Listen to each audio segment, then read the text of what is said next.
Hello and welcome to yet another exciting episode of Zimbabwe, the Awakening Giant, where we focus on Zimbabweans who are outstanding in their fields of trade across the country. The world over, successful businesses have grown from small establishments that have created niche markets both at home and abroad. And now, today we visit Bluffhill suburb in Western Harare, where former lecturer turned tree propagation as well as landscaping expert Sam Rasara has seen his hobby turn into a big business in a field that has largely remained untapped in this country thus far. The residential stand he acquired as a rocky piece of land a few years ago has been turned into a scenic property that is used as an educational project for those interested in fruit trees and a place where photo shoots and other such events can also be held. Our team spoke to Sam to find out what trees mean to human nature and how they can be used to create wealth for the nation. So he started off by telling us how he found himself in this trade. This is a chapter that we only once did in Form 2. But it is not very much interest into that. But takazoramba tichitsvaga information iyoyo through groups. But it intensified usually the COVID era. That takazonyatanga kuve very serious about it. Because kwese kotainyapa kuti no I'm busy ndikumhanya kwakati because basa rakapera riripo munhu wese akunzigara pamba. But wagara pamba wotsanga unoti handina chandiri kuita. But pasina chandiri kuita kumberi uku, it means time yandiri kuuraya ichandibata ndisina chekudya kumberi. That's when we intensified and started heavily into fruit farming. To me, muti upenyu, it's a source of income in so many ways. Because initially in the interest yangu miti, it was developed by grafted trees. It was too much of a mystery. Hakuna mna itsanangura mungu what's really happening, inogadzirwa sei and things like that. And everyone would try to shroud the mystery ipapo kuti mutu unozobuda sei, but it got me working. It actually stayed my interest in that line. Munoita sei nemiti mi? Alright, chinoitika pamiti ndechekudai so. Munhu wese achiona muti pamakuriro ataita, isusu kuzhinji mafruit trees atatoita ekuba. Kune dzimwe dzimba dzadzina kuti hatisina chinhu ichocho. But ipfungo yakuzoti miti ngaiuchikwe obviously haina kunge iri kwatiri kuvatema, yakauya nevarungu, but yanga isinganyatsotsanangurwa kuti chii chinenge chinyatsoitika. But collective group name is propagation. But within the propagation section imomo mune so many ways by which we can replicate trees. Kune grafting, kune budding, kune layering, you can do it from cutting, you can do it from suckers, all depending on the cultivar yakushanda nayo ichi. Inyaya yekuuchika miti it's a way yekudimbura nguva yekumirira kuti muti utange kubereka. Nekuti vatema isi vazhinji takasiyana nevarungu pakuti ne takasiyirwa nhaka yekuti unosana uchimbotya zvakati. Vatema tedu chako ndechawadya chigere mutoro wamambo. Saka in most cases tida kuti tikatosima muti tibve taudya ipapo. Saka inzira yekuuchika inzira yekuti inopfupisa nekudimbudzira kuti tisvike pakuti muti wakutanga kubereka. Because process yakangofanana nekuti kudimbura musoro wako iwe uchiiswa pamwana wako. It's an adult stature but with carrying adult characteristics. Because muti uyu unogona kuti uchitongogadzirwa wauchikwa kudaro unotanga kutoita ruva, but zvaakumunhu manje kuti aone kuti fruit iri kubuda pamuti uyu kamuti kacho kari kadii kanogona kuuchengeta here. But commercially kazhinji unenge uchiti you must remove flowers for at least 2 to 3 years. It improves the stature so that at least plant iyoyo inenge yakura zviri nani zvokuti unokwanisa kuti kuburitsa kana kuchengeta mafruits akati wandei. Kunze kwemichero yamati tinokasika kuiwana nekuti muti wauchikwa, zvii zvimwe zvandinogona kubenefita out of kurima miti? Kurima miti zvakawanda zvaunokwanisa kuwana because tine nyuchi. Nyuchi kana dzinge dzauya ukakwanisa kuisa mikoko yacho inozobatsirawo miti zvakare pakugadzirisa miti, unokwanisa kuwana uchi unokwanisa kutengesa. Mitiwo pachayo globally zviri kunzi we must go green. Zvinobatsira pamweya yekufema. Ende miti pachayo hatingoti tinogadzirwana mvuri chete, tinowana michero, tinowana mishonga, plus tinopowo dzimwe mhuka dzakasiyana seshiri pekugara. Ringatove basa riri rekuchengeta miti Rasara? Basa rakakurisa zvisingaite. Riri kunyepera.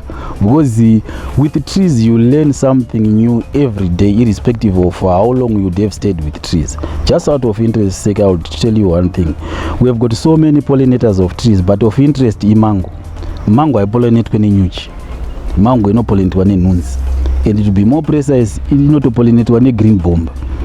Saka iwe ukaona mango actually ine zimweya rainogona kunge richiproduce kada kunge iri hacha rekuti iwo pachako unogona kutadza kutorinzwa, but nhunzi dzinorinzwa. ukaenda pamango kana uine maflowers kazhinji unotoona paine magreen bomba iwayo, but magreen bomba iwayo manje if you go to China vanenge vachitoiti mango fly, because kuchina vanototi kana yakutanga kufruta mango vanotoisa tu fish kuti magreen bomba aramba achiuya. We tried that last year, but isi tasingashandisa edu fish, taitoshandisa matumbu ehuku. If I tell you how much mango we got, hatisatamboita fruit populations, kuti this year we are going to intensify on that one. Zimbabwe is in the top 3 of the most literate countries on the African continent, but you find out that most of our graduates are crying about the scarcity of jobs on the job market. But from what Sam Rasara is saying, if we choose a field and research on it seriously, we could easily create employment and revenue for ourselves from the various things that are around us in this beautiful nation called Zimbabwe. We take a short commercial break. When we return, we look closely at what Sam is doing and how he stands to benefit from his newly found passion.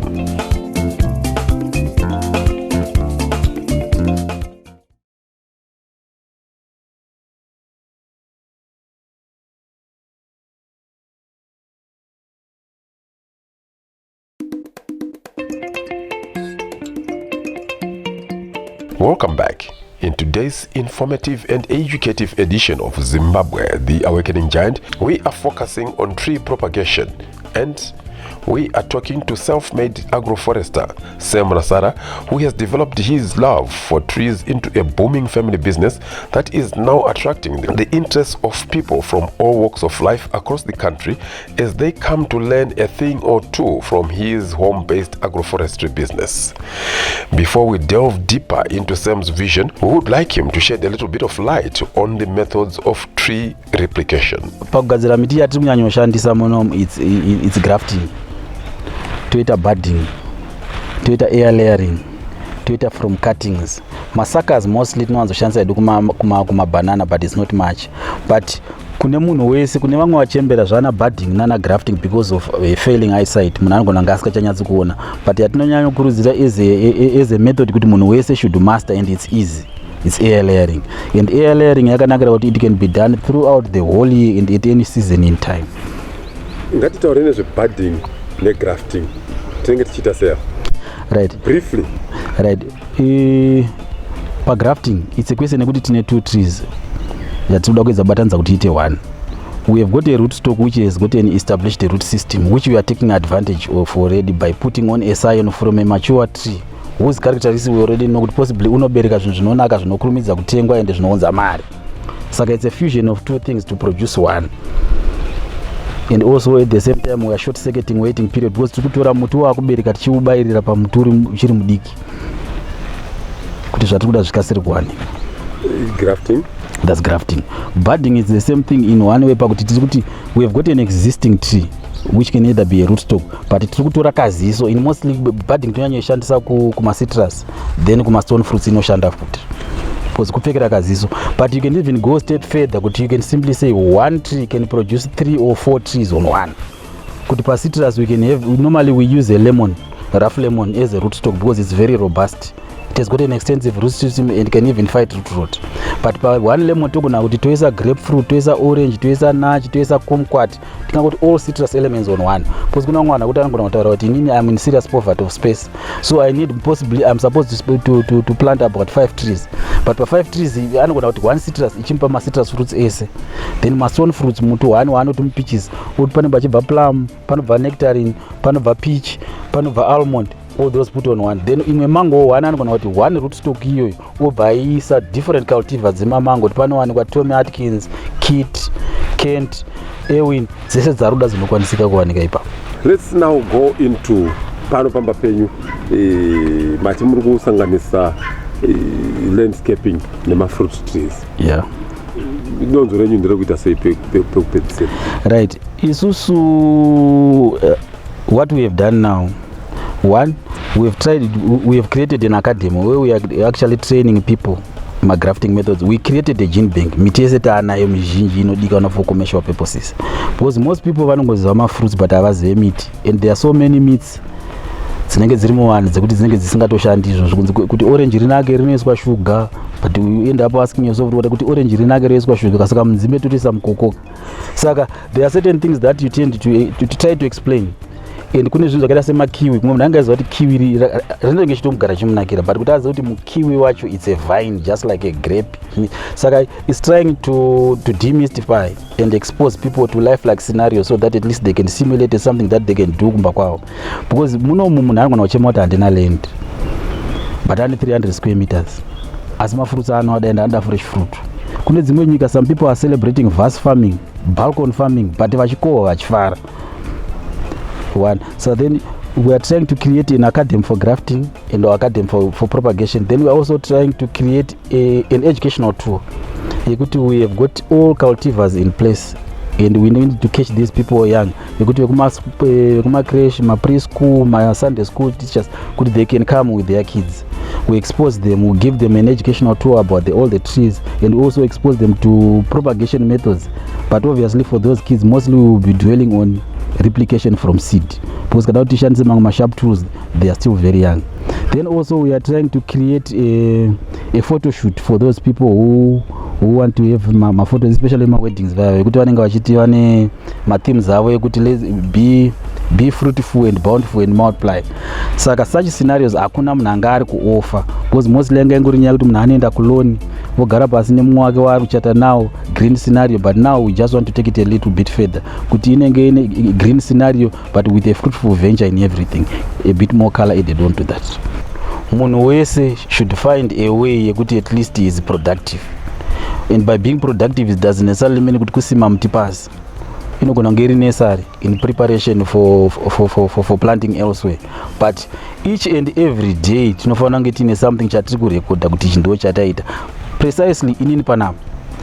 I try by all means to make sure that every day at least I make $100 worth of trees every day, but in some instances I go further, because pane mazuva kuti basa rinowanda kana kuti I'm called somewhere kana taenda kunamo, but at least ndinofanira kuti every day rakasikwa nese naMwari I produce something which is 100 worth, not necessarily kuti ndikubata mari yacho, but it's stock that I have to harbor against bad times in future. Ndikona mune mimwe miti iri peculiar, like muti wandiri kuona wamati ndewe coffee, ndobva ndaona makauisa pamadziro. Ipurpose yekuti uite ruva here? Why is it pane purpose here makauisira pamadziro? Alright, coffee it's a plant yekuti haifane kuwana sunlight the whole day. Wherever you see a coffee plantation in a east-west orientation, either you find it on a slope, either inenge yakaiswa ku east side or west side, so that kana iri ku east side inowana zuva remakuseni, iri kuzuva rodoko hairiwani, but kana muchiisima pamba now munoisima closer to the wall like what we did, like apa haiwani zuva remakuseni, inotanga kuzowanawo zuva from midday to dusk. Saka muri kungosimileta zvaingaite dai yanga iri kusango kuti inokura yakadai, kana kuti zvainoita iri kuplantation kwayo kuti inokura yakadai. E-commercial setup, because we are simply saying it's more like simulation of a saving suggestion kuti munhu kana achitenga chinhu, what is best that he or she should do to get the best out of that particular cultivar. Iyo coffee Rasara business ringapindwe. Ndinoda kuti ndikubatire pekuti we are an awakening giant. Tine minda yakawanda yakararira uko. Kune munhu izvo zvane minda itori negomo rekuti kuseni kunenge kune zuva mazuva rovira kwadoka zvimwe zviri mwazoramba kuti coffee yanga iri mere zvinhu zvaanoda kuti zvirimike uye market yakamira sei. Coffee handingadi kuti ndikunyepere kuvatema zvedu vashoma edu vanonyanya kuishandisa, but kuvarungu they need it so much, because mostly vanoshandisa concept yekuti from bean to cup, but ivo vanenge vachikanga vega. Hakuna chainoramba, because chinodiwa pacoffee imvura nezuva. Market, obviously I understand everything is market driven, but in the event munhu warima once known kuti uri kukwanisa kuzviita, there are so many people looking out for this, because ana arabika coffee, most people are making money out of it in Kenya na Ghana. As someone short of land for his venture and resources, Sam utilized the stones at his tent as he started beautifying his land upon arrival in Bluffhill. When I bought this stand, vanhu vazhinji vese vairamba vachiti apa agarike apa ashandike, but inini I turned into something, because matombo acho ndo andakavakisa wall. Right, then also I enjoyed using the terrain, because apa papa singashandiswi zvokuti munhu adya sadza, it was mechanical power. Saka we ended up with something that is a marvel, but at the same time, the scenic beauty that is now coming out of it, I'm happy and very much satisfied. In Panapa, I'm in serious shortage of land. Saka even the outside perimeter should also give me return on investment. I understand my dates, my edible dates. Right, I am my Egyptian dates. Right, so basically my dates, they are divided into two. Pani my males, but my females. My females, aninga are small in stature like this one. This one is a female. It's already producing fruit. But aninga in a system yakuti the male pollinates the female. I kwanza kuti ngoti inozongobereka iri yega pachezva. Saka what we did, you cannot identify them kana achiri madi kuti iri male kana female. You have to plant them randomly. Kana achinga atanga kuproduce switch, that's when you can understand. But at the same time tikuramba tingori nemuti mwedu wekuti hatina muti watinosima for just one reason. This one, not only are we trying to get fruit out of this, but we are also trying to get aesthetic beauty. Kuti kunze, we are putting palms, but we are not just putting palms which are just for beauty, but we also need to eat the fruit from the dates. Plus we are also demystifying because vakawanda vanofunga kuti madates muno muZimbabwe haarimiki, andorimika achitokohweka achitodyika. But at the same time we are also putting them for protection because this thing is very thorny and unfriendly. Saka kazhinji kuti munhu akwanise kuzojamba from outside to inside now, ipo pachacho chega chinombotanga chaita disciplinary committee usati wajamba ipapo. We have the land, the right weather conditions, and experts who are willing to guide us through the production of such fruits as coffee beans, peaches, and so on. So, Zimbabwe, let's take it upon ourselves to produce for our country and also recapture the bread basket of Africa tag that has always been on our country in the past. We take another short break. Please stay tuned in for more when we return.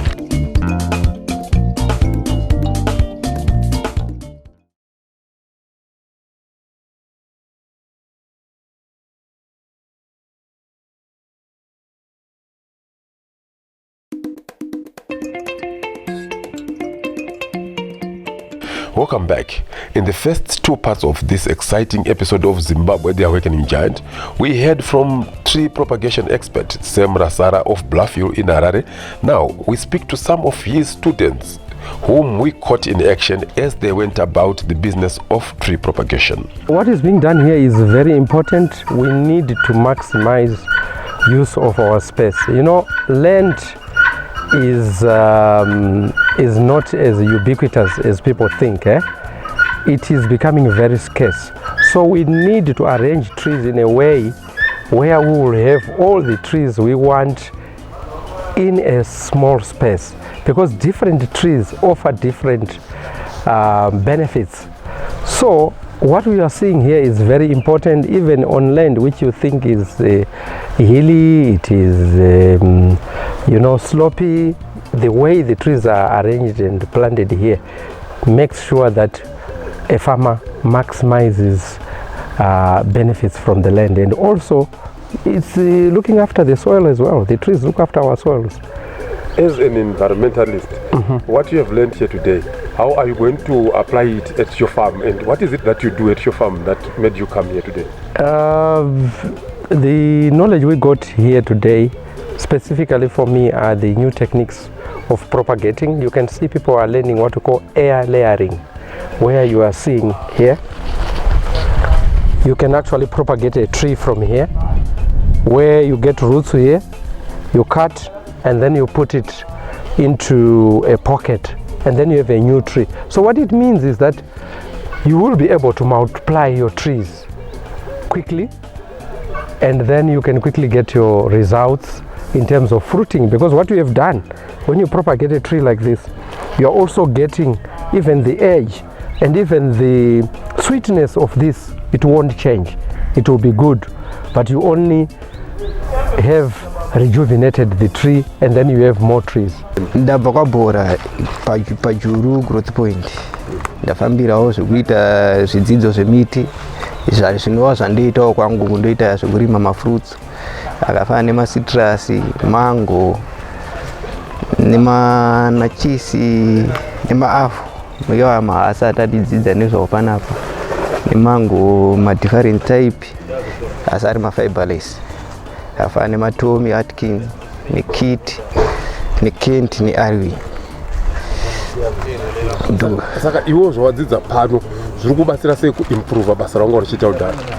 Zvikundibatsira because pane zvimwe zvandasingazivi like zvekubhadha yakaita macitrus ndaziva but mango ndandichiziva zvako ndane ruzivo but macitrus ndatodzidza panapa neeri ndadzidza panapa zvinova zvandibatsira kuwedzera ruzivo rezvandandinazvo kudhara. Ndomboita zvemaroses zvekurima maroses kumapruna kana achinja mashizha kumakata mishonga inodiwa ndokwanisa saka ndaida kuwanidza ruzivo pakujoina pakukata miti saka pano paRasara wadzidza chawati chaunoti ichi ndanyatsobata manje ndakuchigona ichi kana kuti unyanzvi wawanahwo ndeupi? Unyanzvi wandanawo sofa ndakuziva kukata muti uyu ndikakata uyu ndobatanidza neuyu zvinoti pozoita process kuti muti uyu wakunokondinya uita sei ndadzidza. I spend a lot of my time with horticulture, all right? Making sales, obviously distribution as well as growing. So I had the opportunity of coming here. I had been told about this the previous year and I had actually missed it, and this year I've made sure to get to it and basically to get to learn about grafting, air layering and budding, pretty much everything that we covered with regards to fruit trees and I guess any general plants. Why do you think this is important for you, for people in this industry and for the country? So basically, I guess in maintaining genetics as well, and obviously economics wise, cutting costs of continuously buying seedlings or having to import, going through the barriers of importing. So basically, and that of sharing. Ndiri surgeon by specialization. Ndiri munhu anongofarira nyaya dzekurima idzi. Saka pandakanzwa kuti pane chirongwa chekudzidzisa vanhu kuti vagone kuchengetedza michero, especially vachiita kuti iwande, vachishandisa kucheka, vachijoinidza, ndazvifarira too much. Sachiremba nyaya yekubatanidza zvinhu ndinoigona too much.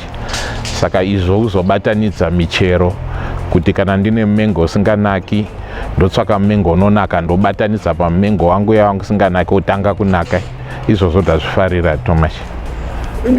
Iyo miti from your own perspective, doctor, yakanakirei kunyika yedu?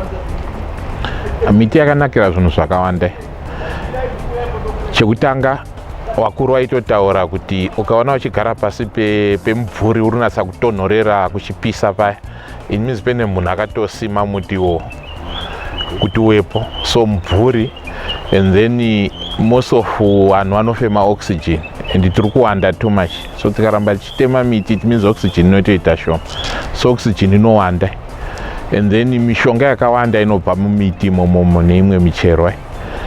And pachikafu mazuwano, besides mafruits acho anonga achibva pamuti wacho, pene mimwe michero yekuti takuziva kuti even mashizha acho anogona kuitwa mateas, mamwe acho anogona kushandiswa semishonga even nekutogeza maronda chaizvo. So miti ine mabasa akawandisa too much. Chii chamungada kudzidzisa vanhu nezvamadzidza pano nhasi? Yeah, definitely wakawanda wedu tinochengetera kumusha tichiti ndo pane mapfupa emadziteteguru edu. Makwaiva akanaka, but even madziteteguru edu anotoda mubvuri. So it means ukatoisa mubvuri uchitoshandisa miti ine michero inodliwa zvinotobatsira too much. So miti chitori chikafu chakanaka, even pautano chaiyo chitori chikafu chakanaka. So pamusha hauna kufanira kuita zviya zvokuti unogara kana kwakupisa too much hauna pokuti unogona kugara, unonga kutogara uri mukati memba kusatoziva. Wafanira kutoisa miti yakawanda, michero yekuti uri kushandisa mubvuri wacho uri kushandisa mamwe mabranches acho kutoita even huni sometimes paunopruna paya, but uri kuwana chikafu chakawanda. Even mhuka dzako mbudzi sese dzinotowana chikafu from mashizha anonga aritori pamuti wachoyo. So kumusha hakusi kungoti ndiri kurima chibage, unogona kutoita orchard yakatosimba chaizvo chaizvo. Well, Zimbabwe, those were exciting interviews with some of the people who have passed through the Tree Propagation Academy established by Sam Rasara of Bluffhill in Harare. Unfortunately, that brings us to the end of this week's edition of Zimbabwe, the Awakening Giant. So until we meet again next time, pleasant viewing.